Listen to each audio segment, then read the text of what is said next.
Wonderful Life is directed by Frank Capra, and this film stars Jimmy Stewart and Donna Reed. It's a Wonderful Life has been essential viewing around Christmas time for almost 75 years. This film has been passed down to countless generations, and in my opinion, this is one of the most culturally significant films ever made. Though this film is most well known for being one of the most inspirational stories ever told, this film primarily takes place in flashbacks, and it follows the life of George Bailey, or how he learned to appreciate his surroundings more and improve his quality of life. Like most of us, George Bailey is a character who began to grow great aspirations when he was a child, though now as an adult, he hasn't been able to really make those big aspirations come to life. He has always wanted to travel the world and go on great adventures, but he is tied down in kind of a dead-end job. He's making a lot of money, but it's not what he wanted to do when he was a child. No matter what, he feels that he's being chained down to his hometown, Bedford Falls. Not to go off topic, but Bedford Falls is actually named after the town Seneca Falls, which isn't too far from where I live. On the surface, it really does feel like that George Bailey has a pretty solid life going for himself. He has a beautiful wife, played by Donna Reed. He has a pretty stable job running his family's business, and he's got a pretty good income for himself, since he is able to afford living in what is practically a mansion, though he ultimately feels empty because he isn't really living the life that he has desired for himself ever since he was a child. All these problems come to a boil when his Uncle Billy loses $8,000, and he absolutely loses it. He snaps at his family and storms out on them. Then he gets beat up and then crashes his car.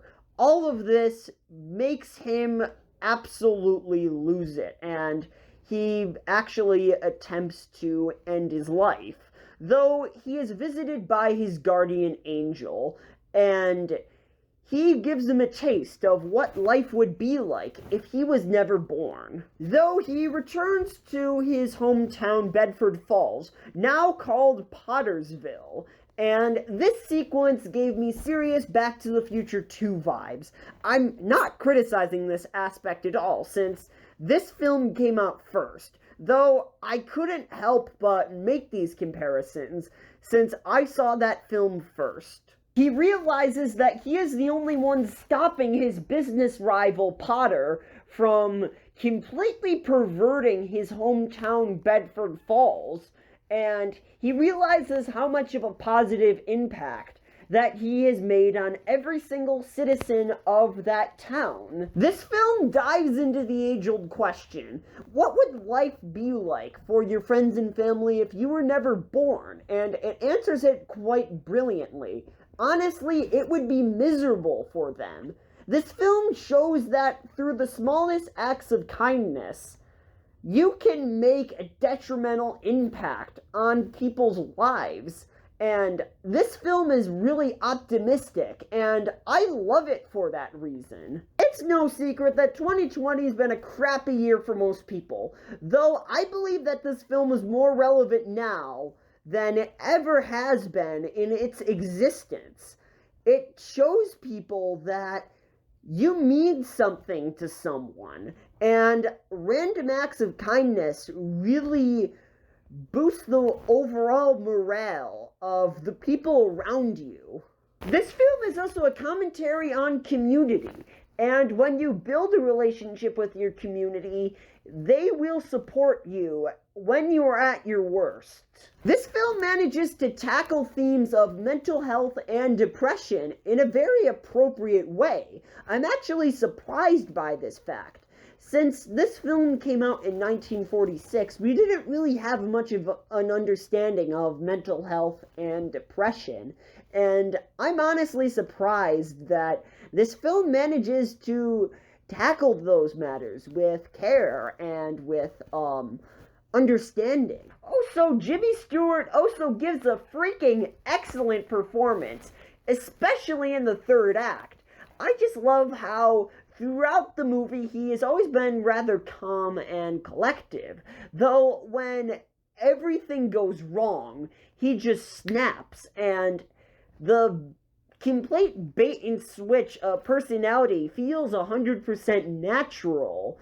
And honestly, for an actor to be able to perform those two emotions very convincingly is actually a pretty hard feat to accomplish. I watched this film for the second time this holiday season, and I completely fell in love with it.